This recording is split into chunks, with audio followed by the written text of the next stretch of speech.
Toronto. VK on the beat. Check. I'm in Toronto where you wanna get a city love. I'm from Toronto where you wanna get a city love. I'm in Toronto like we wanna get a city love. My city love me back for my city love. Welcome to episode 1069 of Toronto Mic'd, proudly brought to you by Great Lakes Brewery, a fiercely independent craft brewery who believes in supporting communities, good times, and brewing amazing beer. Order online for free local home delivery in the GTA. StickerU.com. Create custom stickers, labels, tattoos, and decals for your home and your business. Palma Pasta. Enjoy the taste of fresh, homemade Italian pasta and entrees from Palma Pasta in Mississauga and Oakville. Doer, the world's most comfortable pants and shorts. Save 15% with the promo code TMDS. Ridley Funeral Home, pillars of the community since 1921. And Canna Cabana, the lowest prices on cannabis, guaranteed. Over 100 stores across the country. Learn more at cannacabana.com. Today, making their Toronto Mic'd debuts are Kenny Robinson and Darren Frost. We are here. Welcome. What a pleasure it is, Kenny. Firstly, what a pleasure to meet you. You're a legend in this market. Here you are in my basement. I'm honored to have you here, Kenny. I can usually be found in most people's basements. And Frosty, Yes. I feel like I can call you Frosty. Yes. I've been booking you on Humble and Fred for as long as I can remember. Long time. And here I am meeting you for the very first time. What a pleasure. Thank you. It's good to be here. So shout out to Humble and Fred. You were on their show this morning. Yes. And Kenny, you were on last week. Yes. So I'm just taking their rehashing the Humble and Fred guests here, but which is also an honor. But Kenny, happy birthday to your mother. To my mother? Oh, did I? What? No. No. Darren's giving me a look. Your mom did not just turn 100. No, she passed away a few years ago. Okay. But thanks for finding the sore spot on me. Shout out to Ridley Funeral Home. That's amazing. Okay, on social media, a Kenny Robinson said my mom just turned 100, and now I realize It's another Kenny Robinson. I know, I'm so embarrassed. It's a Caucasian Kenny Robinson. So there's whose another son Kenny plays- Robinson. There's a Yes, bunch. there's a There's whole a couple bunch. of black preacher comics that do the Christian comedy circuits in the States. With the named same Kenny name? Robinson. Oh, Kenny, I'm so sorry, buddy. Because I saw my Facebook, and I thought you and I were Facebook friends, and now I'm thinking it's You're never also been friends you. with another Kenny Robinson. Yeah. But yeah, then there's Oh my gosh. a Kenny Cornbread Robinson who just won Christian Comic of the Year. So he added cornbread to his name, so not to get mixed up with me. But Right. It's always good to start a show with Happy Mother's Day to your dead mom. Oh my That's- God! That's a good No, start. You have no idea. This she's is 100. Well, she hadn't have died 7 years ago. She'd be close. But hey, it's okay. Your Oh my God. sponsors are weed and undertakers. So Good market. you know what's going to happen. I'm not normally this shade of red, but 1,069 episodes. There's a first. There you go. I was so excited. Well, I was happy when you said 1,000. Then when you said 69, I said that's what I'm talking Yeah. about. So And and my mom died last November, so I'm not sure if it's close to her time or birthday. So let's just get it all out. All the dead moms out there, Aw. R.I.P., right? My sincere condolences to both of right. you. I'm so and, over you see, if I were, I could fix that in post, but I refuse. I no. want my mistakes to be exposed for the universe. So my sincere apologies if I brought up any bad memories there. I have the wrong Kenny Robinson. That's amazing. But I have the right Kenny Robinson in my basement right now. You're a legend. So we're going to kind of chat with both of you. Sure. Right off the top, because I produced the Humble and Fred show, and I know Humble Howard's involved in it. Please, right off the top, in case people bail after my mistake there, wishing your Right. deceased mother a 100th birthday. Oh my God, I can't believe I did that. Whew. Okay, tell me about the Rank and Vile tour, and it's particular. Tell me about it, when we can see it, and then really hammer home the fact that you guys and Humble Howard on the same bill in early July. So on July 8th at the Rec Room, downtown Toronto, right near Sky Dome, Rogers Center, whatever you want to call it now, whoever sponsors it now. We're doing a show at 8 p.m. and, First time Rank and File ever playing in the Toronto. GTA, playing in Toronto proper. Yes, we've been doing shows together for 13 years all across the country. We never played Toronto together as Rank and Vile, but on the road, people go crazy for it. Toronto's, a weird egg to try to do shows in, so we kind of concentrate outside the market because we can always do Toronto solo and do well. So we said, let's finally do it one time. We're recording an album. It will be my 9th release and Kenny's 6th release, which is in just pure numbers. I think next to maybe Ron James, there is no one that has released more comedy than me. Ron James is on the program next week. Well, you can find that out because I sent him a message because I want to make sure I'm not saying something that isn't true. But I know for a fact, independently, I have the most. I'm probably the last cat to ever release something on cassette. Yes. So that's that tells you how old I am. Well, I know how old your mother's not. Right. Yes. So that's what I've learned early on here. So again, we're going to bounce back and forth. Now, how do you guys share a bill though? Like, who will be the head? Well, who will go first? Whoever's not eating. No, we just go. July 8th. You want to go on tonight first? Or you want to close? I don't know. I'll close. Okay, I'll close tomorrow night. So have you talked about it for July 8th? Who goes last? No. So there's two specific things every single night. We don't know who's going to close yet till we get to the venue. Right. And it's based on energy, right? Like if someone's not feeling it, then they can go first because then they don't have that stress to have to close the show. And if the crowd is a certain age group, then we then make that decision. So if it skews a little bit younger, of course I jump around, have a little more energy, I will close. If it skews a little bit older, and I don't mean like 60, but I mean 40 plus, that's a pocket that, I'm not saying young people don't like Kenny, but Kenny really kills in that age group more than I do. So it's like, let him close, do the heavy lifting. Yeah, if there's some dirty nanas in the audience, then I definitely want to close it up. Yeah. Yeah. And that's something to see, trust me. Okay, and here's a really interesting note I just received before we started recording. Mm-hmm. And actually, I love this lady. She used to produce the Humble and Fred show. Her name's Eileen Ogden. Yes. Okay, you know Eileen. Good. Yeah. Lovely lady. You probably met her on Humble and Fred many, many times. Mm-hmm. She writes, does Darren still have that special jar under his bed? Mm-hmm. Please explain. So there's a joke in my act where I make a reference to having a jar of semen under my bed. Oh, my goodness. And yes, it's still there, Eileen. And don't worry, the lid's loose so you can help yourself. Yes. Oh, how rancid. Wow, that's got to have an odor to it. Oh, my goodness here. And this is But that's Rank and Vile right there. Thank you, Eileen. So, yeah, we I know guess her favorite joke, eh? Yes. And here's a warning to anyone coming on July 8th, and it sounds like it's going to be amazing. But if you go there, you got to be ready for jokes like that. Yeah, like I always say that we try to brand the show appropriately. I don't ever want to be one of those comics that punk people or entertainers that think, they're going to see one thing and get another, and it's like, screw you kind of thing. So we brand it what we brand it. It's adult comedy for adults. It's not just Seinfeld with F-bombs. There's going to be some stuff that you might kind of shake your head at, but you'll like the next joke, and that's what it's about. Yeah, you might reference a jar of semen under your bed. And I'll probably be dropping topical political material before I get into the real nitty-gritty of who's in the kitty. And, Love it. So we... I don't think our topics and what have you. We're not too far away from the top tier of American comics, right? With the material that we cover. And I've always said the thing about America is they embrace controversy, and in Canada they run away from it. So that is one of the hardest parts of staying in Canada and living here. But we have lives; we can't go anywhere else. Great segue. So I consider this media landscape to be risk averse. Yes, very much so. And Kenny, maybe get to your perspective here as we start with you, and then I actually have more Eileen questions later. But you're American, Kenny. I got dual citizenship. I was born in Winnipeg. My father was American born, and I grew up for the most part in Chicago.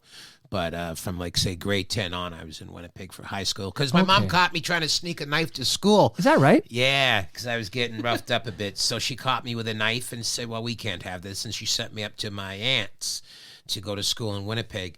And there too, I was caught with a knife. But eventually, they broke me of my carrying a weapon to school habit. And now I wish I had those weapons to take them to some gigs. But we're okay. That sounds like the premise to Fresh Prince of Bel-Air.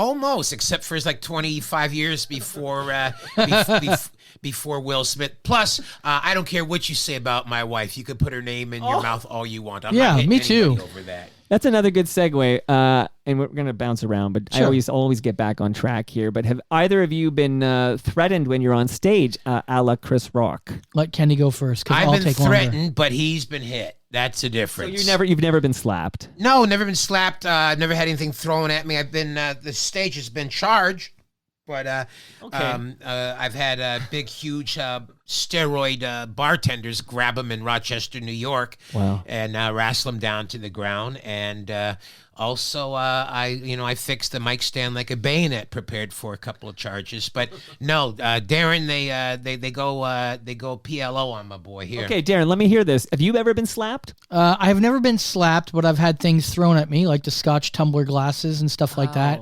There is a video on YouTube. It's probably the biggest regret of my career that's still out there. And millions of views of me getting attacked in London, Ontario. I've had death threats, all kinds Because of of crazy jokes. stuff. Because of jokes, yeah. Is it because you heckle or you go at people in the audience and they don't take the joke? Like, what would evoke such a reaction? So what generally happens is, especially back in that era, I would be doing a lot of topical stuff and a lot of stuff that was harsh, and maybe not everybody liked it. But then when you add alcohol into the equation, the lines get blurred of what And they think no is appropriate. security. And no security at No comedy security. clubs. No security. Let's get that out there. Right. Then you have a problem of an audience member can do whatever they want and have no ramifications. And that's what happens in this country. And it's happening a lot. And it's not just dirty comics. I've seen clean comics attacked and thrown stuff at and nothing happening. I've been yelling about it for 20 years. Finally, they're starting to talk about it because Chris Rock got slapped. It was absolutely ridiculous what Will Smith did. And hopefully everyone takes a step back as an audience member and realize what they're doing. I remember one time there was a Christmas party out in Calgary at one of the comedy clubs, and the owner's daughter manager of the club, she wound up having to throw some hands. Yeah. Wow. So that's the thing. Every comic that ever took the stage is at risk because you're babysitting drunks, and like we said, there's no security. So anytime you may be joking, but somebody else may be triggered by it. So there you go. As Kenny has always said, we're babysitters and liquor pimps. That's all we are. And do you have any concern post Oscars that maybe this is like normalize that behavior? Maybe it's open season on comics. No, because I posted a great video I saw. There was a Detroit comic, and a guy was coming up to say, "You said what? And he said, "Well, come up if you got something." So the guy started to approach the stage, and the comic pulled a pistol out of his pocket and said, "And what? And what?" So then you seen the guy just turn around and run out the club.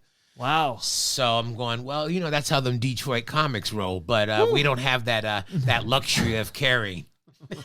I mean, for me, so Kenny's style is very classy in his delivery, right? He may say horrible things or disgusting things, but he's got a certain level of class. He's got a suit on. He's got a way. Right. Me, I'm a little troll. I'm angry. I'm in your face. So it obviously produces a different reaction out of people. If I was like smiling more and nice, maybe they wouldn't get so upset. So they get so upset, it kind of gets them rattled to the point where they want to do something and take it to the next level. So am I worried about it? I'm not worried about it because I've been worried about it for 20 years. Right. To me, it's like everyone else is just fucking catching up. Oh my God. And speaking of Chris Rock, again, we're going to bounce around here, but so Chris Rock was slapped at the Oscars by Will Smith, in case you didn't know, which means I'm speaking to nobody right now. But you opened, Kenny, for Chris Rock at the Phoenix, right? Yeah, I opened for Chris Rock. It won me the cover of Now magazine, and Daryl Young was kind enough to say it was the show of the year. And you always get those scores and you think, man, maybe I'll get a $50 bump up in my money, but it never happens. But yeah, I've had the pleasure of working with Chris, and then I was in Down to Earth, a movie with him. Oh yeah, I remember that. Yeah, but I've been blessed over the years. I've rubbed shoulders with some of the greatest. So at what part, I mean, I kind of want to get your origin story, but there's, two of you, and you're worthy of your own episodes, of course. But Kenny, like, what is your, at what point in your career does this Phoenix Chris Rock appearance, when does it occur? Is that early in your stand-up? No, I was already I probably already had a comics by then. Like 20 years in, 20 Yeah, years in. I was in. 20, Right. 25 years in maybe. Right. So And also, just so you know, Kenny will never say this, but many people felt that night that Kenny was the star. And that's not taking anything away from Chris Rock, because on any single night we've had openers that will bury us. Right. It's just all the planets aligned. Kenny was, trying to aim for the fences, and he did. And it's a great thing. yeah, I had home field advantage. Right. Yeah. Plus, he had also just recently been let go from Saturday Night Live, so he may have been kind of sad. But then there was a manager. What's it? David Coulier, is that his name? Dave Coulier. Yeah, his manager was in the audience, and he says, "Your material is world class, but you don't show any vulnerability." Oh. So I said, "I got $100 in the bank. I can't afford to be vulnerable." And that, of course, Dave Coulier, that's the Full House guy. Alanis Morissette, yeah. Yeah, well, that's right. She did famously sing about him on Jagged Little Pill. Yes. Cut it out, I think, is the hilarious his catchphrase of Dave Coulier. Nice guy. Big Nice hockey guy. fan. Yeah, nice guy. I've worked with him, polite, nice guy, really good to fans, which to me is all I care about anymore. I don't really care about what you do on stage, but if you have time for your fans and you're not an ego crazy person, then that's all I care about. Unless you're in a boy band and most of your fans are underage. Yes, then stay away from your fans. Then you can care Stay less away from about your fans. Then it's okay to be indifferent. Witnesses. Always have witnesses. Yeah. I get Always leave the door open when you invite them in for alcohol that they're not old enough to have. Yeah. Always leave that door open. Yeah. Right, I get that reference there. Okay. I'm going to be peppering names out just to find out about your brushes with greatness and then get more of your origin story as we go here. But because we mentioned Dave Coulier, I'm curious if either of you ever worked with Bob Saget. No. No Bob Saget stories. No. I mean, I know of some kind of urban legends attached to Bob Saget because obviously he was one of the more kind of iconic comics and stuff. The funny thing about Bob Saget is he was famous for clean television shows. Yeah. And he was a very dirty comic. Reminds me of somebody. Yes. That's I've on a way smaller Canadian scale, but yes, yeah. Because maybe now's a good time to just tell the listenership about this, but you are a pretty damn prolific voiceover actor in cartoons, and so you're basically you're appealing to children. Yes. By day, yes, and then us adults at night. Yes, like Batman. That's right. Do you want to name check any of the roles? People, I mean, people who have kids might say, "Oh my sure." goodness. There's a show on Treehouse in Canada right now called Ranger Rob. I play Stomper, which is the co-lead. I know Ranger Rob. Yeah, so I'm the Yeti on that show, the blue guy. Okay. Yeah, and then I'm on a show right now which is pretty big in the States called Total Drama Rama, and I play Harold on that show. So and I do a bunch of Japanimation. I'm lucky that in that business, most people realize that it's a different animal, and I haven't been fired from it. Good for you. And I heard you reference this on Humble and Fred, so I'll do it as well. But you've appeared as a few different mascots. Yes. Do you want to shout out some of the more popular mascots? So I was the Listerine bottle for a while. So I remember the Listerine bottle. That was you. No, there was three of us. Three of you. There's been three There Listerine were three bottles. lassies, three Listerine guys. Yeah. So I was the second Listerine bottle. I was the Val Kilmer of the series, broody and hard to work with. And then then the my first one act fell into a well and died. It was very tragic. And then my act caught up to me, and they had to replace me. Oh, that's great. And then I was the Belle Dime, which was famous because it was in the last Seinfeld episode. So it was right across North America for that. Wow. And then I was the Cash for Life Fairy. Pretty much, as I said earlier, if you have a funny suit and you want to pay me, I'll wear it. Just Febreze it for the next person. Also, you were the Leons. Didn't you do the Leons? Yeah. Is that like a don't pay a cent event thing or something? With a couch on my back. I had a run. I did like 50 commercials in 3 years. I had a run. There's no doubt about it. Does I was it pay all well? over the place. Like when these spots are national, does it pay well? It pays well when it's American national. That's national. FU money. That's real FU money. Wow. Canadian national, you might make your mortgage payment. Okay, but still not bad. Not bad. No, I'm not complaining, but I'm just saying the comparison is like one American national pays your mortgage for the year. One Canadian, a month. Gotcha. And Kenny, you've never been a mascot. You've never jumped at a suit for $1. Well, every time I'm booked, I jump into a suit. No, but I mean, I've done a couple of cartoons lately. But I mean, I also was a regular on Radio Free Roscoe, which was a kid's show. I was a regular on Doc with Billy Ray Cyrus. So right, and like a good size role. Like it's pretty amazing. I always, don't want to hype up Kenny too much, but when you tour with Kenny on the road, it's amazing when you're in somewhere. We were in Newfoundland, like tiny, small town Newfoundland, in a Value Village type place, and this guy walked up and went, "Jelly bean?" Oh wow! Oh, From Doc. Which is his character in Doc, which hadn't been on the air for a few years, and you just kind of but it was pretty popular. It was definitely right. popular, but after a couple of years, the way the world works, you think it's forgotten, and it's like the guy's like, "What are you doing in this place in the middle?" And it's like Kenny couldn't walk down the street without like every fourth or fifth person kind of looking at him, going, "I think I know that guy." And when you buy crack off a kid who said he watched you on Radio Free Roscoe, that just touches your heart. Like it's so beautiful. It's like, wow, to think that I entertained you when you were a child and now you're selling me poison. I love this. I love these stories too. And here's a name. I think, Kenny, you'll have something to say about this name. Paul Mooney. I had the pleasure of working with Mooney twice, once for a week when Mark Breslin brought him in for his comedy festival. And then I worked with him the last time he came through Toronto at, I guess it's now the Docks. Now it's called the Rebel. No, it's beside the Docks. Right. It's where the old Bloor Cinema used to be. Okay. Terrible venue for live comedy, but Mooney's one of the greatest, and it was great because everybody was always telling me to tune my stuff down, Right. and then the more I worked with him, the tougher it got. And he says, "I liked how you stopped sugarcoating your stuff." So I'm going, damn, ain't nobody ever said I sugarcoated shit before, but according to Mooney, he saw some stuff where I didn't need to go soft. And with Paul Mooney, for me, he's the perfect example of I didn't agree with everything he said. There are some things I totally disagreed with, but I still was like, I want to listen to this guy. He's going to be funny. Even if I don't agree with it, it's still funny. And many people rediscovered, if you will, Paul Mooney, or discovered him for the first time because of his appearances on The Chappelle Show. Of course, yeah. And What he about wrote for The Chappelle Show, and he wrote one of the most iconic sketches on SNL of all time. Which one? The one where Pryor and Chevy Chase have the back and forth. White, black. Yeah. Tell me about... He also wrote Homie the Clown. Yes. Really? In Living Color, yep. I didn't know that. Keep the fun facts coming, man. I live for that This is the thing. Like, when you have a career of 40 or 50 years, like he did, and he rubbed shoulders and, started before some of these stars, they know that he's got stuff left in the tank. He was a big supporter of Sandra Bernhard. Right. Love it. Love the Paul Mooney stories. If any more strike you, just spit them into the microphone. But because I mentioned Dave Chappelle's when I first met Sam Kinison, he told me that Paul Mooney taught him something. So, you know. Okay, talk to me about Sam Kinison then. Loved Sam Kinison. I got to work with him a few times before he got really big. I'd usually be hosting the Thursday night or the Wednesday night that he was in Toronto. And first time I saw him, I missed his first trip through because I was on the road. But the first time, I just leaned against the back of the wall and I just kept repeating, cold-blooded, because I'd never heard anything the world had never heard anything like that before, you know. So I had the pleasure of working with Sam a couple of times. And then one time he was doing a show out in Mississauga.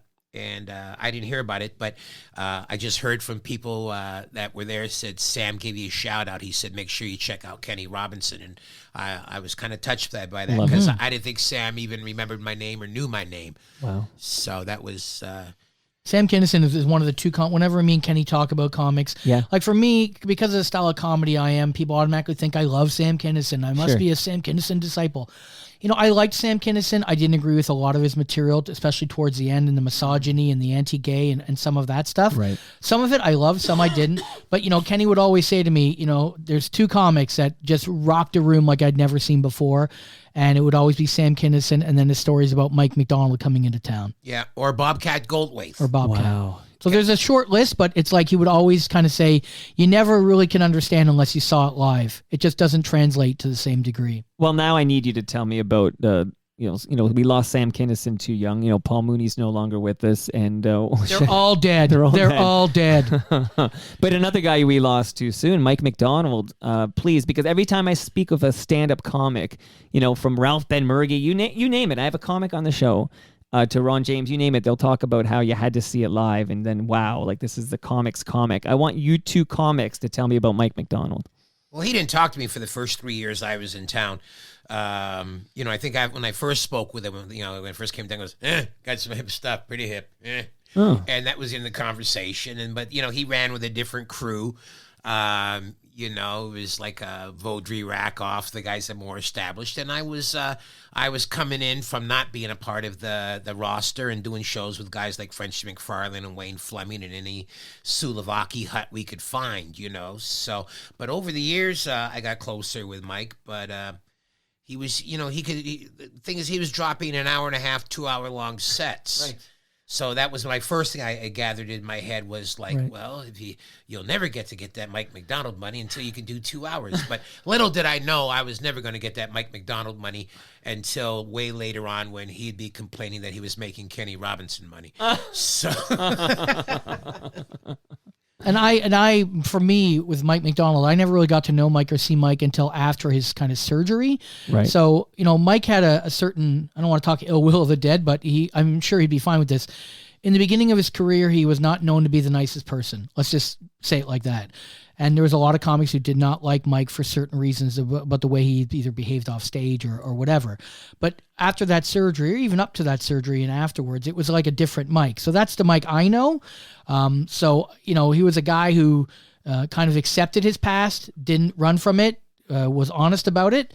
And I appreciated that, because if you're going to be a dick, you got to say, I was a dick and I'm trying not to be a dick anymore. I appreciate that. And meanwhile, that whole younger generation of comics met him just got to meet the Mike that stayed out and played board games, that paid for the pizzas for everybody. Yeah, right. That was, you know, the big mentor that wanted, you know, that always had time to sit down and talk comedy with any young comic that was just popping by. You know, so I mean, everybody changes. There's the, you know, he was, I guess, maybe the Elvis Costello type of, you know, they used For to sure. say he That's was a good punk analogy. comedy. That's a good Yeah. They said analogy. he was Elvis punk Costello. comedy, The Elvis Costello comedy. I like that. I mean, he would like that too. Yeah, and his name is true. Yes. Yeah. Love it. Okay. Now, did you know the band behind Elvis Costello for a The period of time Attractions? was but not the Attractions, Okay, actually, but they became the News and Huey Lewis and the News. Yes. Yes. Okay. See, you look like both of you are I'm the great world stand-up. of king of useless facts. Yes. See, I'm the prince, so now that I have the king in my studio, just if it strikes you, just say it. Don't Mm-hmm. Yeah. worry about whether it fits the theme, all right? But now that, you know, you're FOTMs now, that means Friends of Toronto Mike, and I'm really glad you're on, and I can't wait to have this conversation. But I'm going to ask you about a couple of other FOTMs that I think, particularly you, Kenny, you've crossed paths with, because you got a couple of years on Darren here. But my good friend, client, and my rabbi, you know, but not that kind of rabbi, Ralph Benmergui. Kenny, did you ever see Ralph on stage? Yeah, Ralph was very clever, very sharp, very clean. He used to host Monday nights when I first came to town. He was like the open mic guy, and then he kind of just dropped away, went to school, and then next thing we know, he had a TV show. So he was. You know, he was also, you know, he's very good doing crowd work back in the day. They called it spritzing back Which I then, can't stand. but now they call it crowd work. You don't do crowd work, Darren. It's not that I don't do it. I just can't stand it. I can't stand it when someone just does a whole show on it. And there are some people that can pull it off, but for me, it's like a magician watching another magician. It's like, I know the tricks, I know all the little bells Right. and stuff, and it's like, okay, Right. you're going to go, it's going to go here, and it's going to go there. Okay, fine. Wow. Now, you know Ralph Benmergui, I've never seen him on stage. I just heard him tell me stories. And somebody who also saw him on stage and is actually promising to come on Toronto Mike to deliver Ralph Benmergui's sets, because he remembers them by heart, is John Wing Jr. Do you remember seeing John Wing, Kenny? John and I, he was ahead of me when he first came up. So, you know, so I emceed for him quite a few times in the early days. Yeah. You want to tell me about, and we'll get back to you, Darren, for sure. But you want to tell me about coming up? Like, at what point did you realize, Kenny, that you wanted to make people laugh for a living? Like, when did that happen? Well, I wanted to be an actor, and I was taking theater at University of Winnipeg along with political science and what have you. But what happened was every time I auditioned, I wasn't getting the parts because the auditions were like Diary of Anne Frank, and I had like a 3-foot-high afro. So, what is that furry thing in the attic? We must go look. You know, gee, Anne would have survived if it wasn't for the mulatto with the big hair. She could have stayed hidden from the Nazis longer, but the afro gave her away. You know, so I wasn't getting any of those things, and then I was having run-ins with, you know, with bikers and what have you. But I guess it was 1976, 77 when I first heard Richard Pryor, That Nigger's Crazy, and that album just stabbed me in the ribs. Wow. Because every time he dropped the N-bomb, before it was a word that if I heard, I either had to fight or run. And then Pryor reminded me of the guys I went to school with in Chicago, of my dad's best friends, that however James Brown was wearing their hair at the time, that's how they wore their hair at the time.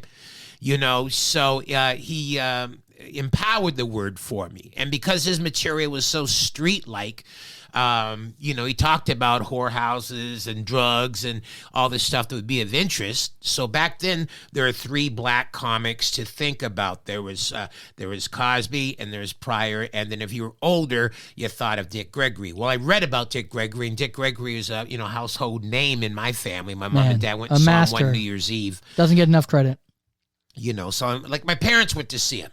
At Robert's Show Lounge, one New Year's Eve, or for one bit, he just smoked a cigarette for 6 minutes, smoking it different ways and playing with it without saying a word, and had the audience in his hands. So, those were the 3 that, but I went to Pryor because I was at age of 19 where, you want to be badass without going to jail. And right. That seemed the best way to do it.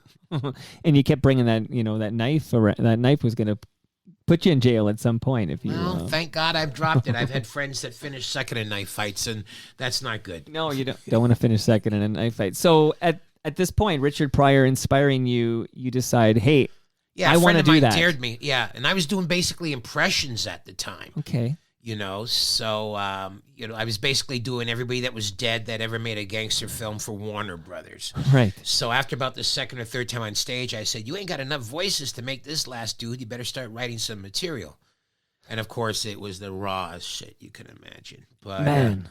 Yeah, back in the 80s, a lot of people don't realize this. Like when Kenny would tour, people would come to a show, then not go to work the next day and drive to the next show. Like it was almost like the Grateful Dead out in Western Canada. There were so many stories of that from an older generation of comics that would tell me when I go out there. It's like, you haven't seen anything until you saw that.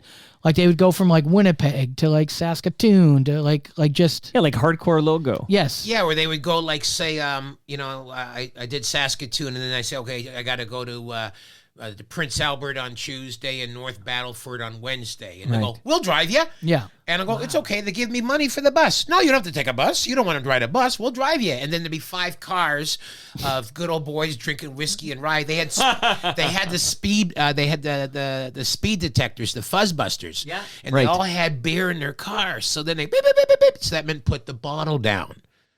So then it didn't mean slow down. It meant put the bottle down. Put the bottle down. And then as soon as you're past the mountains, blah, blah, blah, blah, blah, and then like one time they were going to punch out these hecklers. And I said, no, don't. It's a bad reflection on me if you guys, start a brawl. And they go, well, we don't want to do that. So they said, take Kenny down the street. There's another bar where you're going to go to. I think it was called Bourbon Street in New Orleans or something with a name from Louisiana that had no business in Saskatchewan. So, I'm going, where are the other guys? Where's Chunk and the guys? And then they come in about, 20 minutes later and go, where you guys been? I'm already in my 5th drink here. And they go, oh, we were just punching out those guys that gave you a hard time, but we didn't want to reflect poorly on you. So that's why we had you come here. Wow. So I'm going, Jesus, what kind of apes am I traveling with? But I miss them. I wish I could see them all again. Because I got a list of people they can go hurt for me now. But basically, I was out there like almost like a Frank Sinatra kind of attitude of thing there. And I don't know of anyone else in Canadian comedy that happened to. And I've heard all the stories from different comics, and it's just it's a time that will never be reproduced. My goodness, at least we can still hear the stories here. But now, Kenny, I'm curious because I'm trying to think of other comics, but Canadian comics working in Canada, with comedy from a black perspective, like who else? You mean alongside with me now, or who's hot now? No, like back in the day. Well, there was Evan Carter. Poor Evan caught the worst of me. Because, when I first met him, I go, oh, so you the top nigga in town. He's like, no, I'm not into that. I'm just trying to do my thing, man. And, he was like the son of a judge and very clean and corporate. And, super good guy. And okay. I came in thinking I had to headhunt, but that was it. That was my bad. But him and I have been great pals over the years. So there's myself. And then later on, Gene Clark, who was an actor / comic, would come into the scene. And then let's see. Then Greg Morton came along, and then Who did great 2 years ago on America's Got Talent. Okay. Yeah, and then we went from Greg Morton to like Orson Payne, and then Russell Peters came along. Well, so I took Russell into my dwell on arm. that Before guy you for a start moment. with Russell, I think if you're going to do any kind of timeline, at this moment, so I started to come to Toronto and start doing comedy, right? When about? So you showing up in This is, 90s? in the early 90s. Okay. And, being a white comic, especially then, it was pretty easy to get stage time and kind of go through the ranks of Yuck Yucks and the way it is and get Right. off amateur night. And there was a lot of black comics that couldn't get through. And this is around the same time that Kenny started his show called The Nubian Disciples Which of I Pride. want to talk about Right, that so we too. should talk about that before we talk about Russell Okay. because this started before Russell. He started this show, and I was there and I saw it. All these young comics who were even as funny as me or funnier couldn't get the stage time, and Kenny saw that. And Kenny wanted to have a system or a situation where they'd have a night. So he did a show once a month on a Sunday and called it Nubian Disciples of Prior.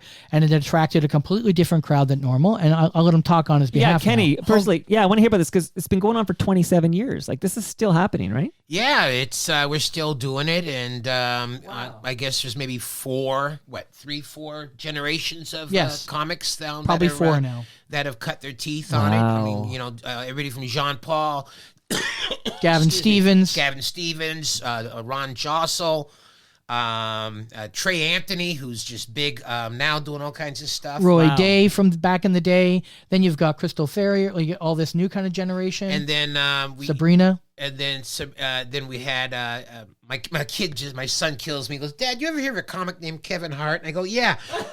Go in the garage, look for boxes that say receipts, and you may find 2 or 3 autographs. Because he used to come up from Philadelphia and do this show for me for like 150 Canadian. And then he brought Wow. Big J Okerton with him one time to open for him.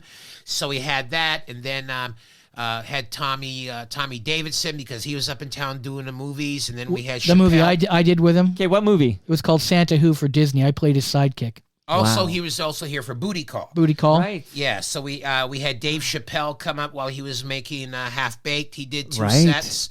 I mean, one of the most famous nights of Nubian back from that era in the 90s, not to talk on your behalf, but I remember like Will Smith came to see it. Yeah. The Raptors came to Nobody see got slapped that night. it. Yeah. But Will Smith, Jada was there. Yeah. A bunch of Raptors. I mean, this is how hot the show was. It was like packed, The sold Nubian out, Disciples. lineup out the door, and just a level of comedy. Like if they love you, they love you. If they don't love you, they will boo boo you you off. off. And just so I understand, so this was an opportunity for comics of color to get stage time? Yes. Yes. Amazing.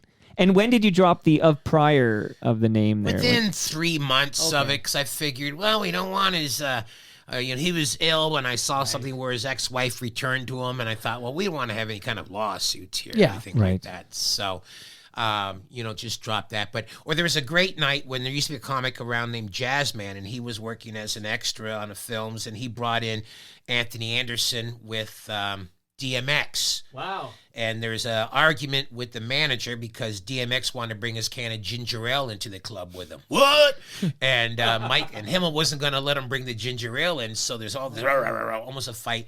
And they come in, so there's like those 2 and another guy with them, and then they had a bodyguard with them. And you could just see the anger just on DMX, just like it was coming off like steam, like off a dog in the fucking cold, And they both had him, Anderson, the other guy had suckers in their mouth, and they sit down, they're angry, and I just look, and I go, y'all be a lot more intimidating without them suckers in your mouth. So then the audience starts to laugh and go, so they made fun, we the lollipop crew, we take care of suckers. So then they were all good, and then Anthony Anderson was starting to offer to buy women at different tables drinks, and I said, Right. sit down, you ain't got no money. He said, I got money, and then he brought out a big wad of American bills, and out of his pocket another big wad of Canadian bills. Whatever you want, baby girl, whatever you want. So I said, never mind, baby girl, I'm going to come sit and drink with y'all. So then we brought on the next act, and then the show continued. But Oh my goodness. It's funny because earlier you said you started, Kenny, you said you started as like a impersonation comic or before you wrote your own material. Because Jim Carrey did the same thing, right? Yes. I'm only thinking of Jim Yes. right now because you mentioned Anthony Anderson. Like the first time I saw him was like the triplets in that Jim Carrey movie. Do you remember the name? I don't remember the Oh, name of Me, that Myself, movie. and Irene. It Okay. just struck me. When I first moved to Toronto, Yeah. one of the places I lived in an apartment, 1536 Bathurst, I think it was. I lived downstairs and Jim Carrey was upstairs. I lived with another Wow. comic named Brian Beezer Okay. back then. So, Wow. and then of course I was good friends with Wayne Fleming, who was Jim Carrey's Best friend for best many friend years. that wasn't famous. So, yeah, it's just once again I'm just name dropping like a No, I want you to. And I want to know, did you have any idea that Jim Carrey would become Jim Carrey? No, I thought I was going to be bigger than Jim Carrey.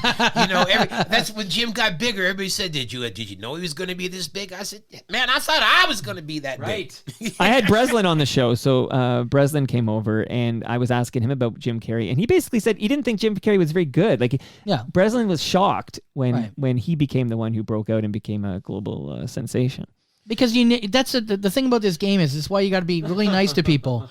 You got to be really nice because right now you may not be funny, but something in your life can happen and a switch can flow, and all of a sudden the next few years you're the funniest comic on the planet.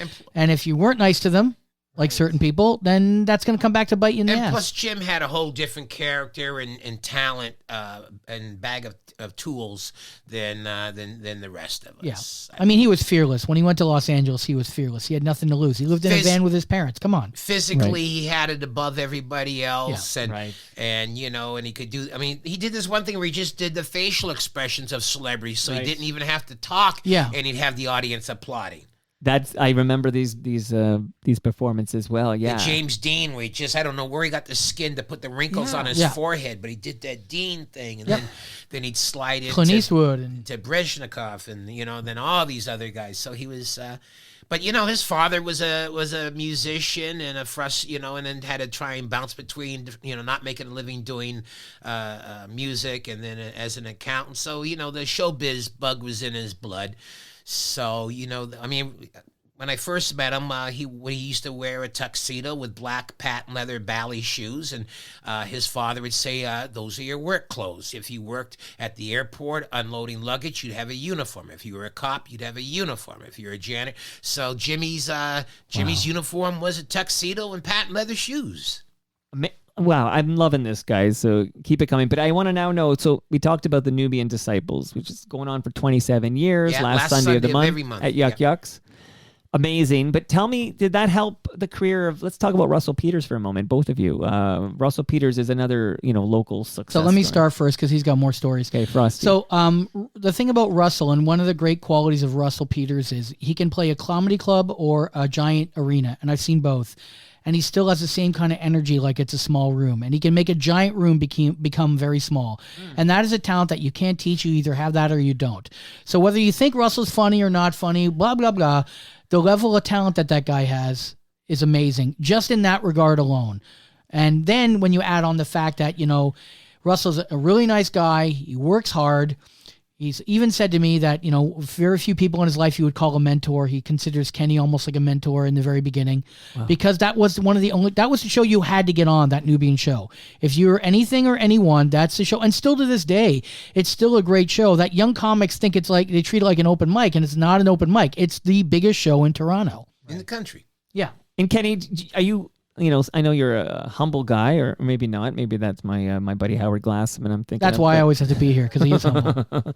Kenny, are you aware of the influence you've had on all these comics and how much respect and love you get from? I'm aware of it when I'm watching TV and they're on TV. I'm at home not. I'm very much aware. Okay, so Kenny, on that note though, is there I think it's a fair question to ask, and money's not everything. Like, let's throw that out there. course, obviously. of course, yeah. Oh, you got no idea how much it is, though. Well, then that's what I want to speak Well, about. that's like one time Russell flew me down to open forum in San Francisco at Cobb's. And that was funny because I spent a year plus living in San Francisco, and I only got on Cobb's stage twice and didn't get past the audition time each time. So, and I did more shows. I did like 7 shows in 3 nights or something like that with Russell. So, we met up with these party girls afterwards, and the one girl says, "Don't you feel bad that you're just his opener?" And I knew what she was trying to say, and I said, "Well, the way I look at it is, he's the Rolling Stones and I'm Muddy Waters." Yeah. So, Which I think is the best analogy. thank you very much, and No, It's a great analogy. Yeah. But any bitterness at all? Do you ever think like you should have been pulling up in a Rolls Royce right here? I mean, firstly, you should have been able to say no to coming over at all because you'll be on whatever Fallon or something instead. Like any bitterness at all?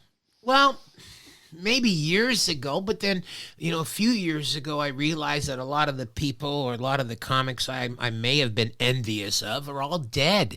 And none of them had families. And I've been lucky enough to, have 2 lovely wives and 3 children and just became a grandfather. So when I think about the quality of life that I've had, sure, I would have loved to have had a swimming pool and more expensive cars to have fixed when they go wrong. But, That's right. Overall, I don't have to worry about a check bouncing. And if I want to Right. go cross-border shopping, I can always get a suit for $100. So, it is what it is. Time is a great equalizer. And I've always thought that. So, when you're in your 20s and you see someone, just shoot through the roof, and then you see them at 40 and they're not happy, and you're maybe not the happiest, but you're happier than them.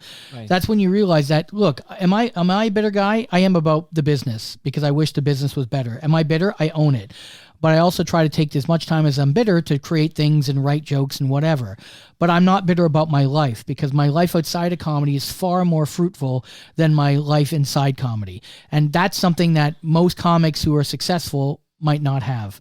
So it's all based on what you measure success on. Right. Whether I have 100 people or 300 people, am I happy when I drive home and I get to, be with my family? That's what's most important. And I still got that Johnny Cash working with Rick Rubin idea that I got some albums and I still got some stuff That's to put another out. great analogy. And I got a T-shirt with the FU finger for the industry to pose too. Yeah. But I'm not done yet. No, I mean, you look great. And you mentioned you're a grandfather now, which I think will be happy news for some people. But Eileen, early on, I mentioned Eileen wanted to know about the jar under Darren's bed. But Right. she also wants to know, how has being a grandfather changed you, Kenny?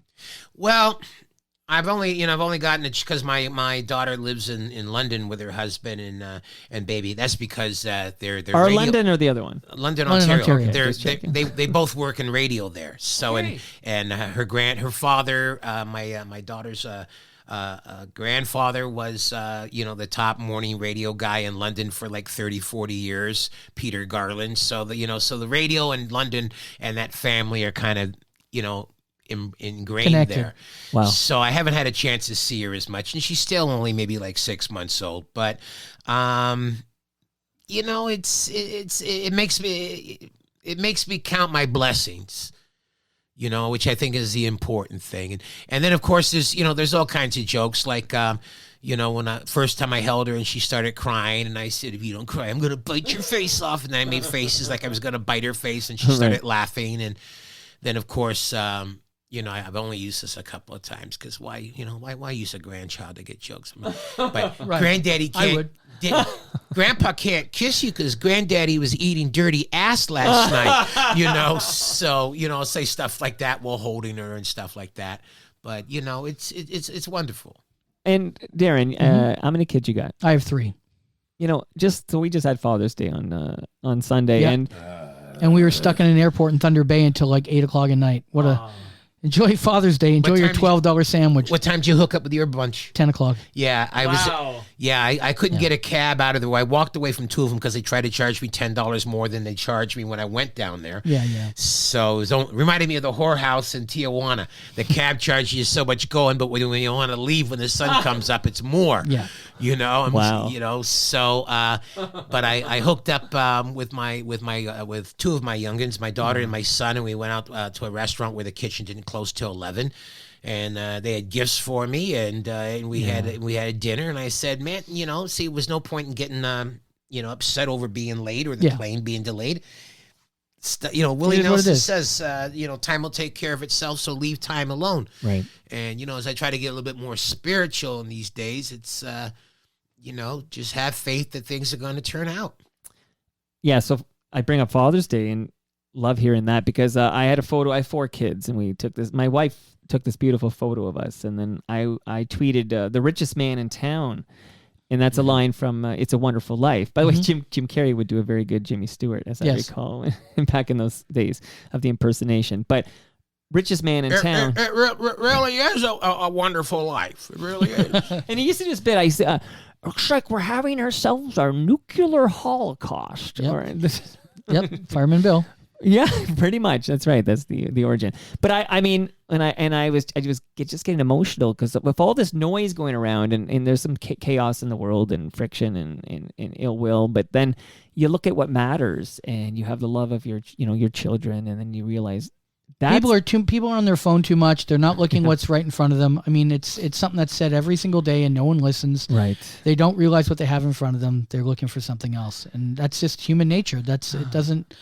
Either people will wake up at a certain age or they won't. And a man can never really be a man if he doesn't spend time with his family. Great line, Godfather line. Love it. Oh my goodness. Okay, so much more ground I want to cover. I just want to give you some gifts because you've made your way here. Now, It was an easier commute for Kenny than it was for you, right, Darren? But was it did you want to kill me when you got here? When you're I made you come I do all this the way? all the time. That's why I moved to Barrie. You can't move to Barrie and complain.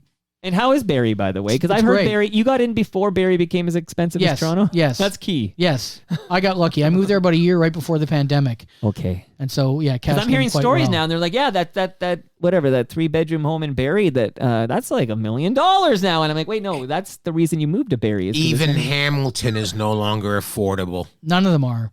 Where do you move now if you need an affordable home? You have to really have to go to a tiny, tiny town, and then you're paying gas. You got to find a girl with a checkered past and her own mobile home. Yeah. And hope for the best. Yeah. Absolutely. Now, here's your gifts because you made the trek. Okay, now I'm going to ask some loaded questions here, but do either of you enjoy Italian food, delicious, authentic Italian food? Yes. Absolutely. Okay. You're going home with a frozen lasagna from Palma Pasta. Nice. All right. Kenny, you're a Mississauga guy, so you know that Palma Pasta is in Mississauga and Oakville. They have 4 locations. Family-run business, and my buddy there, Anthony Paciucci, sends over frozen lasagna for guests of Toronto Mike. So super. Thank you. In fact, meat or veggie, if you guys had to choose right now? I would do meat. Meat. Okay, I believe I have 2 meat lasagnas in my freezer. We laugh at You laugh at vegetarians. Yeah, we laugh. So thank you, Palma Pasta. And do either of you, or maybe you live with someone who does or have a neighbor, but do either of you enjoy fresh craft beer? Yes. Kenny, it's okay. You got a neighbor maybe if you don't drink yourself? Yes, he does. He's got a neighbor. He'll take it. I got neighbors. You got neighbors because anyone who enjoys a delicious fresh craft beer knows brewed right here in Southern Etobicoke is Great Lakes Brewery. Yes, of course. I know that one. Yeah. So you're going home with some fresh craft beer as well. Stickeru.com. Do they have a local distillery around here? It's very close to here. It's down the street from the Costco near Royal York and Queensway there. It's super close. In fact, that location is going to host TMLX. That's the 10th Toronto Mike listener experience. That's happening September 1st from 6 to 9 p.m. Okay. And actually, it's kind of all formulating in my head, but there's going to be a mic and some wonderful musicians are going to perform a song or two acoustically, and it's going to be magic for FOTMs who want to come out. If either of you wanted a few minutes of mic time to just to make the FOTMs laugh, I'm just letting you know it would be an honor. September 1st, you said? September 1st, yeah. It's happening from 6 to 9 at Great Lakes Brewery. That's TMLXX. I wear Doer pants and shorts. They're very comfortable, rugged, and I'm telling you, I can bike in these things, and then I look fly when I'm in the boardroom. I was recently moderating a panel at an O Cannabis conference. Doer have a location on Queen Street, but you can go to doer.ca, DUER.ca, and if you use the promo code TMDS, you save 15%. And do it to help the show. It's been awesome working the past few months with Doer, and I want them to reap the benefits of fueling the real talk here. So shout out to Doer and cannabis. Either of you two partake? Big time. Big time. Okay, my friend. Cannabis, I got a toque for each of you from the good people at Canna Cabana. Nice. They got over 100 locations across the country. They won't be undersold on cannabis or cannabis accessories.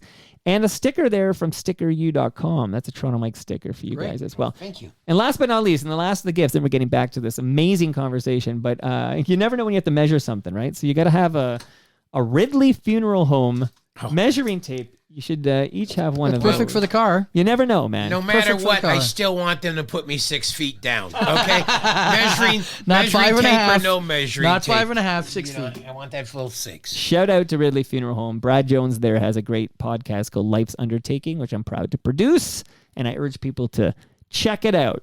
Okay, we talked Russell. Well- Go ahead. Go ahead. I'm sorry, I don't Anything- mean to anything, make go fun of your nuts. sponsors, but it's not the happiest day when you go check out a funeral home. Unless, of course, you didn't really like your dad. He's leaving you a fortune. Since you opened up with my dead mom, I Fair.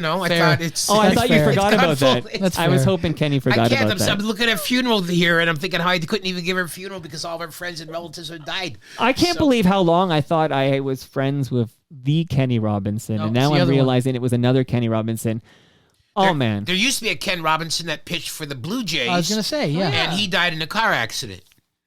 Shout out to Ridley Funeral Home. Yeah. See how that works? Okay. Well, also maybe the brewery.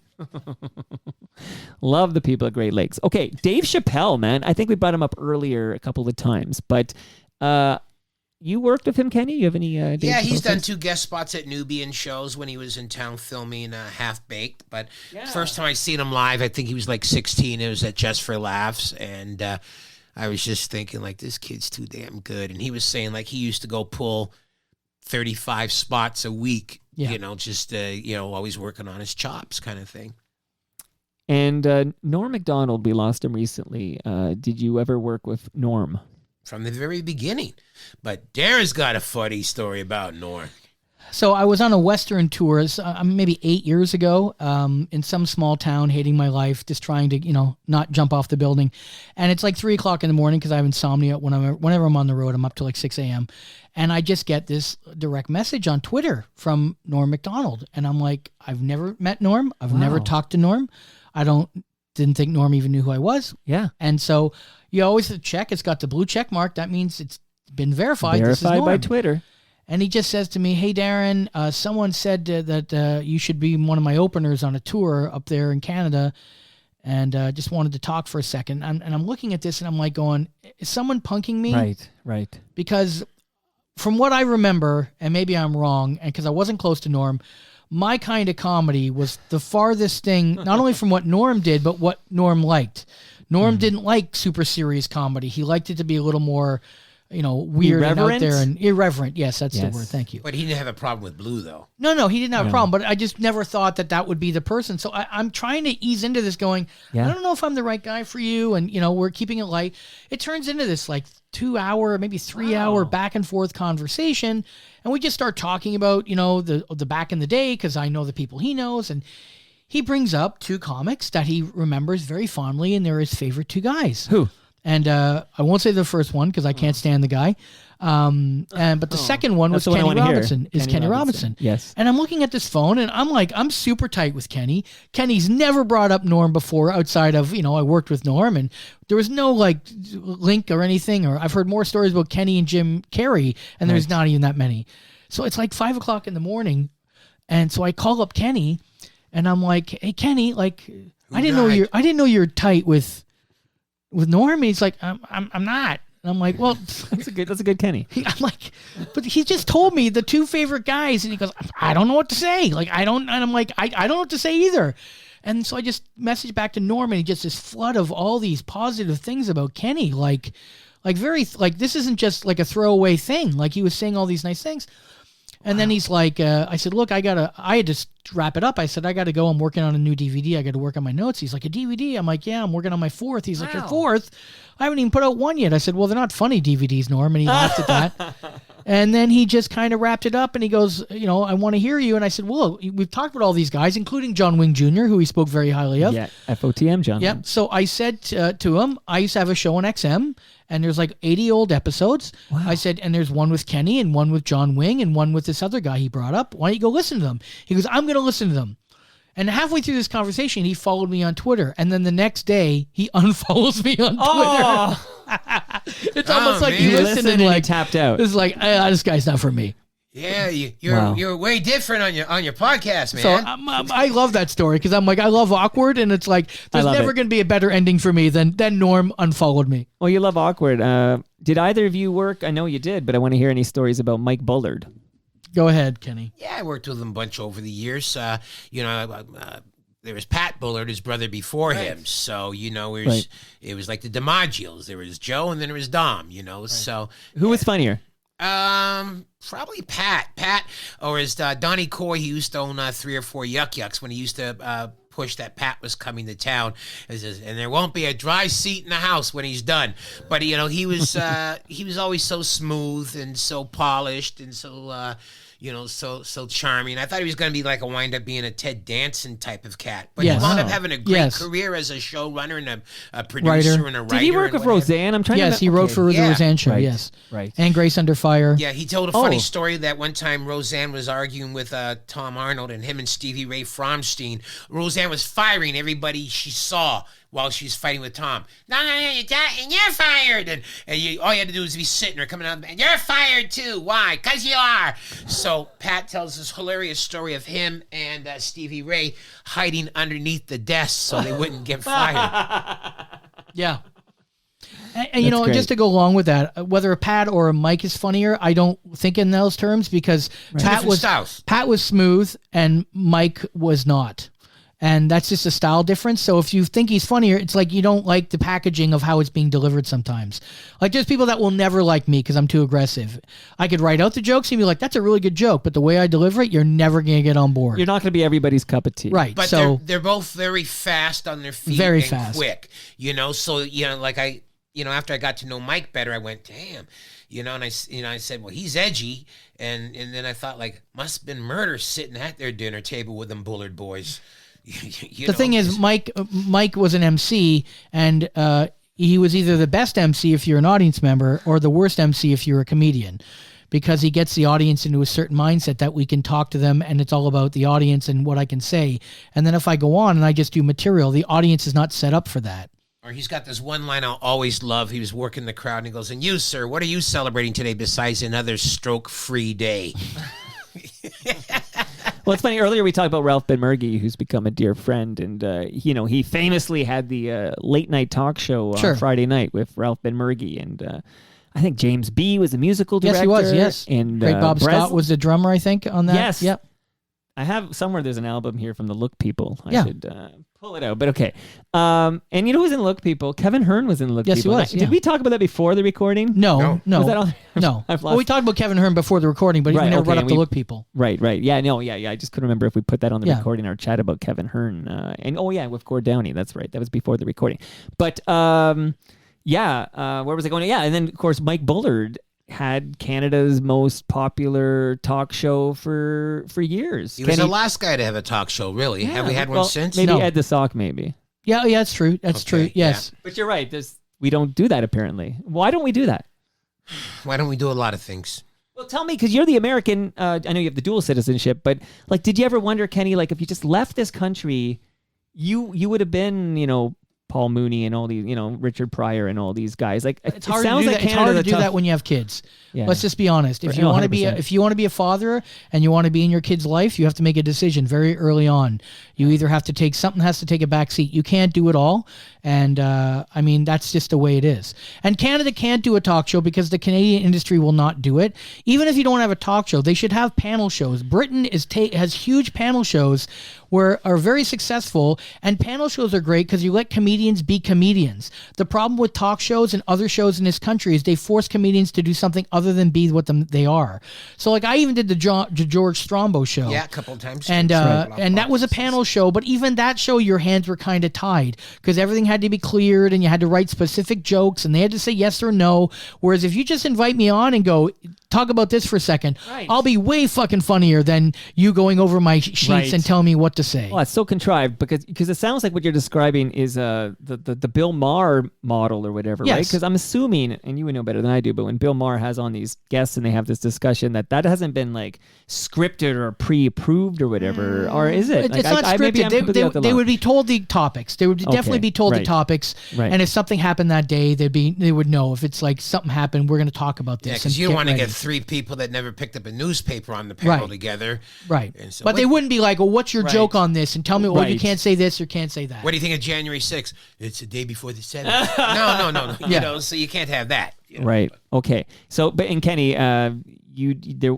is it the family that kept you grounded in the Great White North here, or did you ever have a moment where you thought about moving to? Oh, the I States? moved to the States. I tried to For work how out long of- were you there? I tried to work out of San Francisco. I was Okay. after I did Just for Laughs, and I got all these great reviews, and thought things were going to happen for me. And then the Gulf War broke out.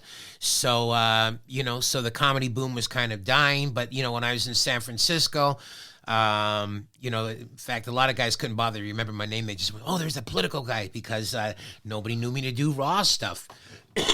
Excuse me. So that's like when Margaret Cho was just like got signed to us with an agency down there before she had broken open. So I was like doing shows with people like her, and then Dave Feldman, who was just arrested for being part of Yes, the Triumph the Insult Dog thing he's that on the happened writing a couple crew days there. ago. It's funny that Triumph the Insult Dog. Mm-hmm. I think it was just copying Ed the Sock. Am I out to lunch? Wasn't that the same shtick?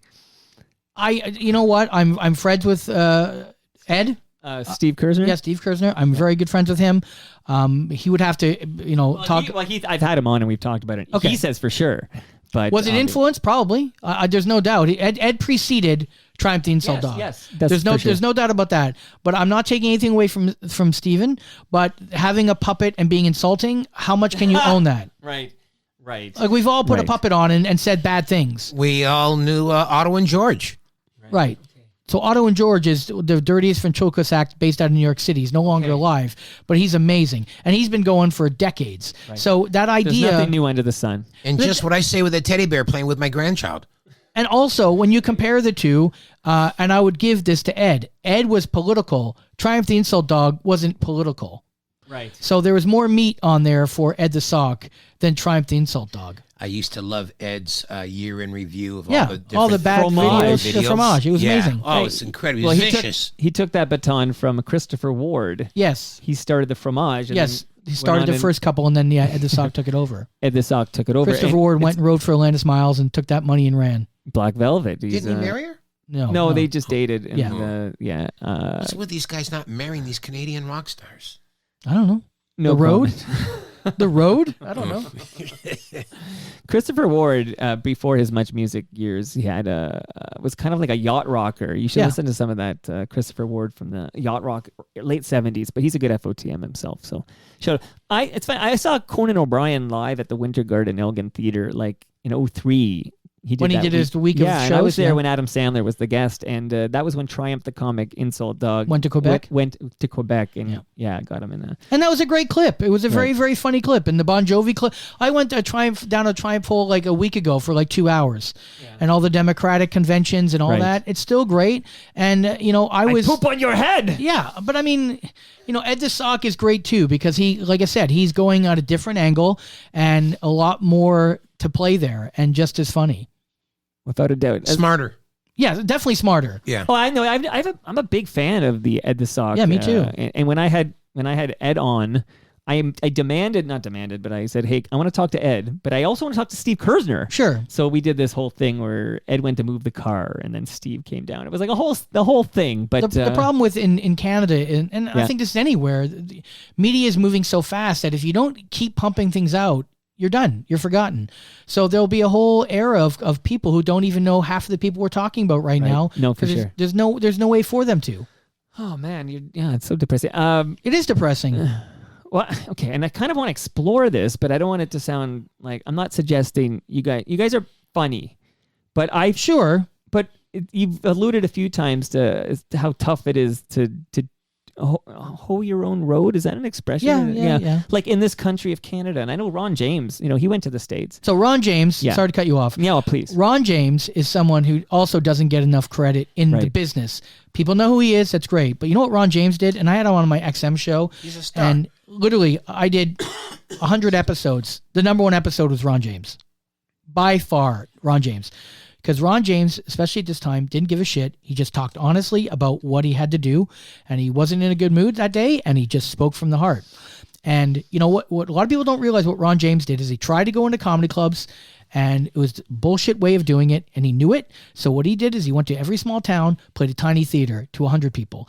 Then he went back the next year and he played to 150 people. Then he went back the next year and he played to 300 people. Then he went back the next year and he started playing to 700 people. And now Ron James has built up a following, and he writes enough material that he can go once a year around this country and live the life he wants to live. That and CBC loves him, right? Well, yes, the CBC not eventually anymore. had to, but not anymore. Because Like CBC doesn't love him no, anymore? he's not in it That anymore. New Year's Eve special, they ended it like 3 or 4 or 5 years ago. Yeah. And now I don't think he does anything on CBC. No. And again, he's here. He'll be sitting in that So seat. CBC, here's a good example. When What's did talk that CBC? about go it. south? What's that? When Well, did that go? I'm sure he'll talk about it. But the thing, here's the problem with CBC. Okay, CBC can be great, Yeah. and then CBC can have a situation where they don't know their fucking ass from their face. Because when they canceled Comics, that show that Kenny was on at the time, Right. it was the lowest cost per viewer show that they had by a landslide. Wow. And they just used the Air Farce stage. They didn't have to get a stage or anything. They shot Air Farce, and then the next week they had the same crew and they shot all these comedy specials. Right. It was dirt cheap, and they still canceled it. And it did well, and they still canceled it because their attitude was the Commie Network is coming around, and that's what they're doing now. Wow. What other business can you possibly be in? Like let me tell you, you're Mr. Sub, okay? And you hear Subway's coming, so now we're going to start selling burgers. Because we don't do subs anymore because Subway's coming. That's kind of the analogy back then. That's the kind of thing that we have to put up with in this business. And, I get on a high horse, but that's when I started going, I have to start doing my own thing and releasing my own product, which I have now, because you can't take away my accomplishments.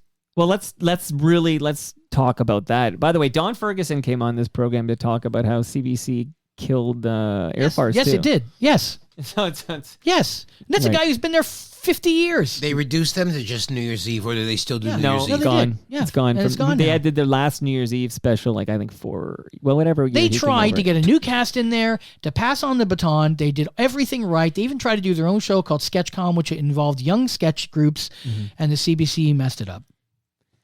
Woo. Okay, now so. And my next special will be on CBC next Friday. By the way, before, because I now know where I want to go with you two here before we say goodbye, but I want to. You were in Fever Pitch. Can I just say that? What were you in Fever Pitch? I was a teacher that only had one scene, but it was with Jimmy Fallon. Okay, cool. Yeah, that's a popular movie. And although I hate the Red Farrelly Sox, brothers, but- the Farrelly brothers directed that. Right. Okay, and you were in Hairspray. Yes, I was. And what did you play in Hairspray? So I played, my role originally was quite big, and it was a cameraman that eventually gets Michelle Pfeiffer fired. Wow. And in the original script, I was in it a fair bit, and it was a running joke the whole way through, and at the end, it really paid off. And then I got to set day one, and they're like, yeah, we cut a lot of it. I'm like, well, that's what happens, You never know till I had it actually wasn't my show. I was producing it for the Feminine Warriors, but they had an actress on, Kay Drummond, and she was talking about she's in this new. Speaking of Kevin Hart, you mentioned Kevin Hart earlier, Kenny, but he's got a show called The Man from Toronto. It's a Netflix thing that's like dropping Friday, I think. Yep. But she's in it, and she was talking about how she's almost afraid to tell her family she's in the show because she had no idea how much ends up in the cutting room floor. Right. Because a lot of her scenes don't make it to the final print unless you're Kevin Hart or Woody Harrelson. You don't know what's going to end up in that. Yeah, like in your first 5 years of your career, shut your mouth because you don't know what's going to happen. Right. You can tell all your friends, I'm in this, and then you go to the movie and it's like, hey, I'm not in it. Hey, I did this Hendrix biopic with one of the guys from The Wire, and then, but I had like a fake gold tooth and a processed pompadour, and got to rub Vivica Fox's leg when she's asking me if I'll book Jimmy, and they fired the director Matty Rich and reshot everything. But I still get a check for like about $6 every 3 years. Eh? Okay. Yeah, you still get paid. I was in the Jerry Lewis movie they did or whatever, Jerry and Dean, and they cut my scene, and the guy, I still got paid. But you know what was really cool about that? It's the only time it ever happened because I've been cut before. The director sent me a note saying I really fought for this scene to go in, but I couldn't make it in. But here's a copy of it. So I actually still have a copy of the scene that isn't even in the movie. And who are you with? I'm with Sean from Sean Hayes. Okay. And he's got the Sean Hayes. Do I have the right guy? The podcast with Smartless? No, he was a big actor. Sean Hayes. I'm thinking of a different Will guy. and Grace, I think. or Yeah, something. that's him. Okay, That's him. Yeah, he's got the Smartless podcast. Okay, with, So it was, my scene was I'm yelling at Jerry and Dean like I can, and they were loving it, but it just didn't fit that happens all the time for me.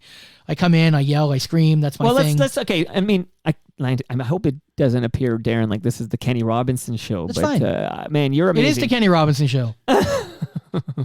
Well, it depends on the age of the audience, as I hear. So, Darren Frost, give us a little idea of when did you decide I want to do stand up for a living? Like, when does this strike you? So I was young, wanted to do stand up my whole life. Yeah. I would stay up late watching Johnny Carson. And then I just made a deal with my parents that I'll go to business school, I will graduate, and I will get a degree. And then the second that I graduate, I get to do whatever the fuck I want. And that's exactly what happened. I got a day job, and I started on Amateur Night. I actually started doing comedy at college. And then the second Is this the 90s? This is the 90s. 80s, late 80s, You're a early couple 90s. of years on me. Okay. Only a couple, though. Okay. And then basically, you talk about how you're kind of doing your own thing. So Rank and Vile. Yes. Because we're obviously going to talk about that before we say goodbye again. But Rank and Vile is you guys own this whole thing. This Yes. is you guys are booking it. Yes. Yeah.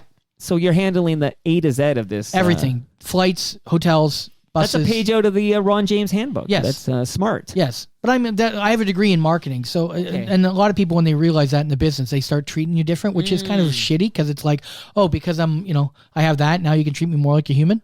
So But when that's do you the way it two is. jump into bed together? Like, Well, we started 13 years ago. Right. But obviously I've known Kenny from the first day I started doing comedy in this country. Comics would say, you got to see this guy, you got to see this guy. And Kenny was always on that list. Maximum respect for Kenny Robinson. Yes. And the other guy whose mom just turned 100. I never knew that. Yeah. The whole point of Rank and Vile is I want to work with Kenny, and people need to see Kenny. And I love working with Darren, and we never have an ego about who goes on first, Nope. who closes. And we don't step on each other's material because we both do different type of stuff. Right. And I want to, I can call Kenny. So when I was at Just for Laughs and I wanted to quit and walk away, he's the one who's like, you can't go, you got to do it. I'm like, okay, fine. Well, you worked so hard in so many years to get it, you can't let them punk you out of it. Well. This is a nice, Eileen sends so many wonderful. So Eileen, if you're listening, miss you. I know you're in Oshawa now, and that's a long bike ride for me, so I don't see you as much as I used to. She used to live in Mimico, and I literally bike by her condo like every day, and now she's in Oshawa, and I never see her. But she wants to know, what does Kenny do that Darren can't, and vice versa? Like, it sounds like you guys, Kenny, you're doing more like you might do an insurrection. Like, you're talking about stuff happening now, political stuff? Mm-hmm. Well, always. Yeah. Always have to have some political or a lot or a big chunk of it. Right. Because early in the career, they made me feel like I was just dirty. Oh, he's just dirty. So I said, all right, motherfuckers. And then here, let me grab this topical stuff and see what you can do.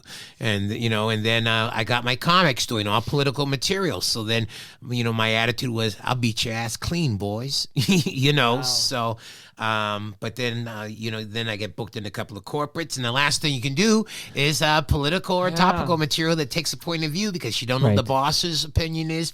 Yes. I mean, I even had trouble over doing pro-Obama material that had in fact, I did a fundraiser for the juvenile diabetes thing, and my opening line was, I can't believe you've got baskets of bread on the table.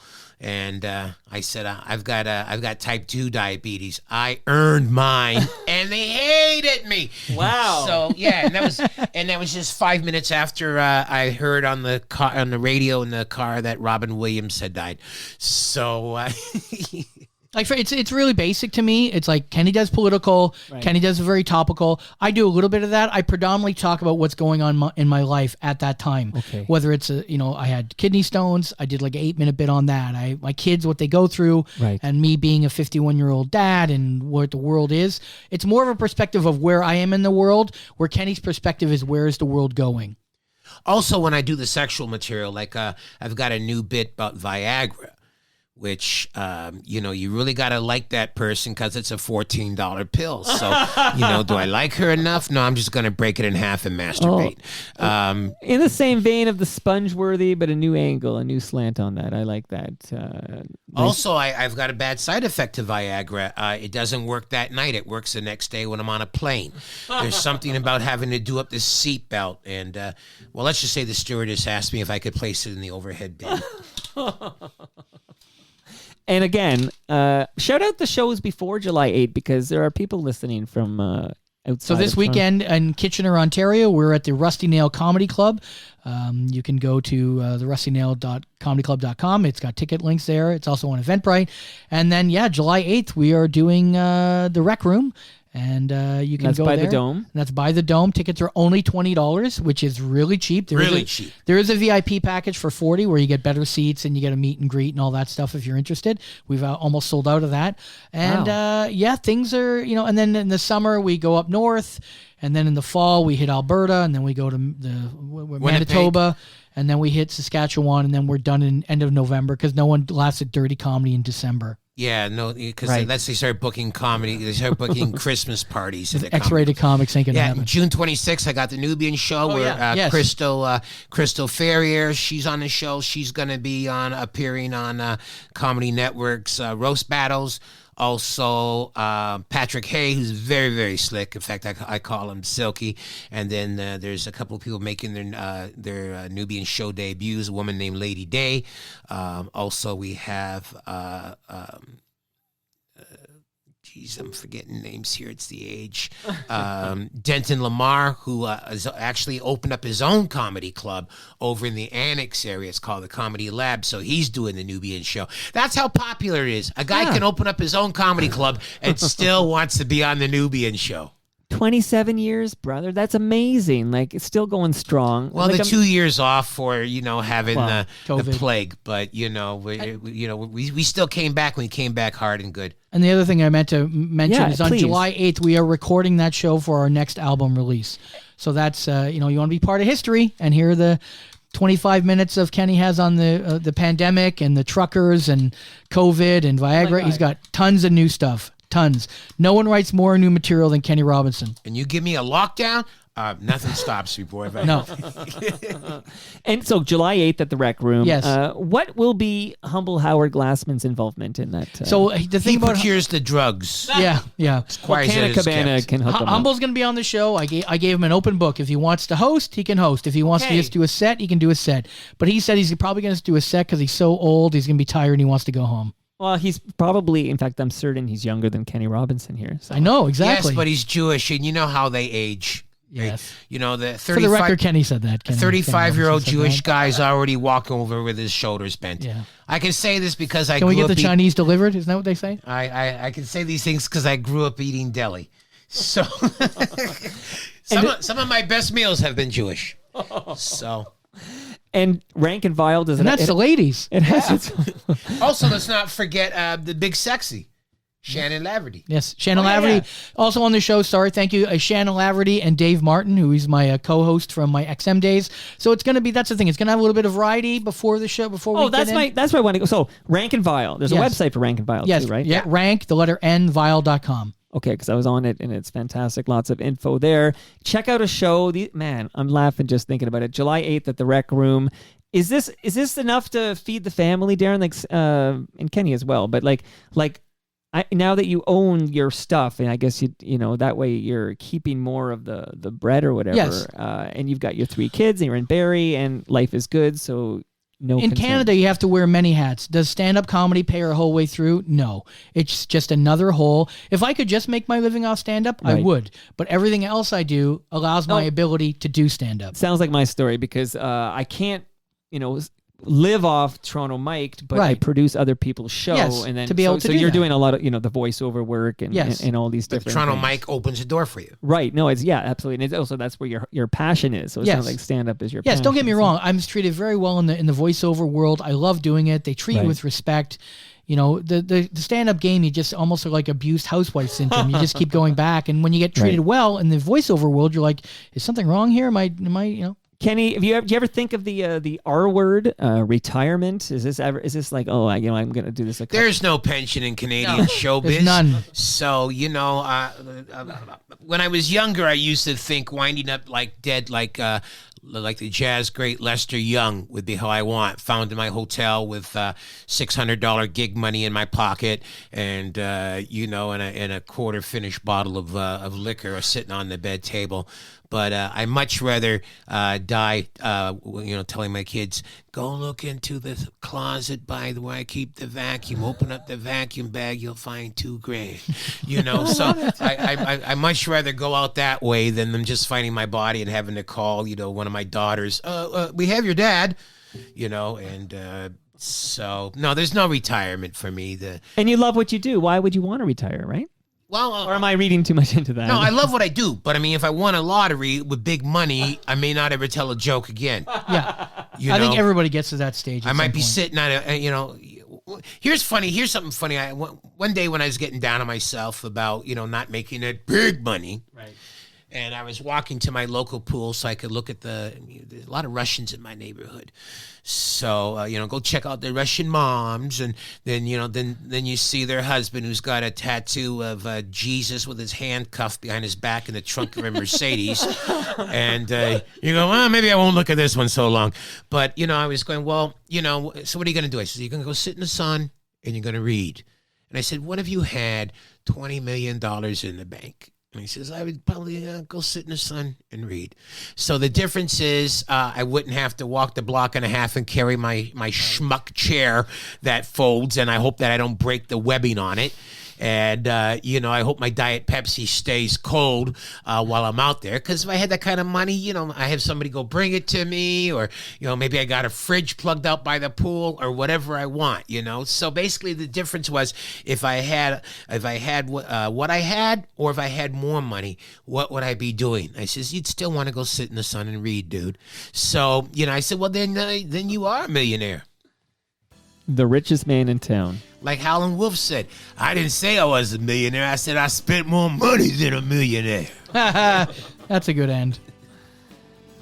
Kenny Robinson, what a pleasure, man. Thanks for Thank you. It's been a pleasure. Dropping by. I loved it. And Darren Frost, thanks for doing this. Finally got to meet you. Pleasure. Thank you. And Darren, you showed fantastic restraint when we talked about Mike Bullard. So good on you, buddy. There we go.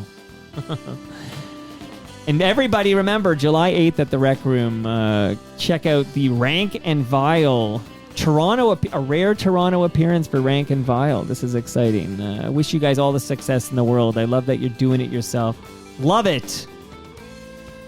And that brings us to the end of our 1069th show. Darren, what's your... I'm Toronto Mike on Twitter if you want to follow me, at Toronto Mike. Darren, what's your handle on Twitter? It's at Comedy Horror. And Kenny, I couldn't find you. Are you on Twitter? Yeah, I think it's just KennyRobinson.com or, I don't know, Fabulous know. Kenny Robinson. I don't know. I don't Google it. Yeah, I don't do it often. Find it. Our friends at Great Lakes Brewery, they're at Great Lakes Beer. Palma Pasta's at Palma Pasta. I'll get you guys your lasagna before you go. They're in my freezer. Sticker U is at Sticker U. Doer are at Doer Performance. Again, 15% off if you use the promo code TMDS. Do it, FOTMs. Ridley Funeral Home are at Ridley FH. And Canna Cabana are at Canna Cabana _. See you all Friday when my guest is Liz Braun from the Toronto Sun.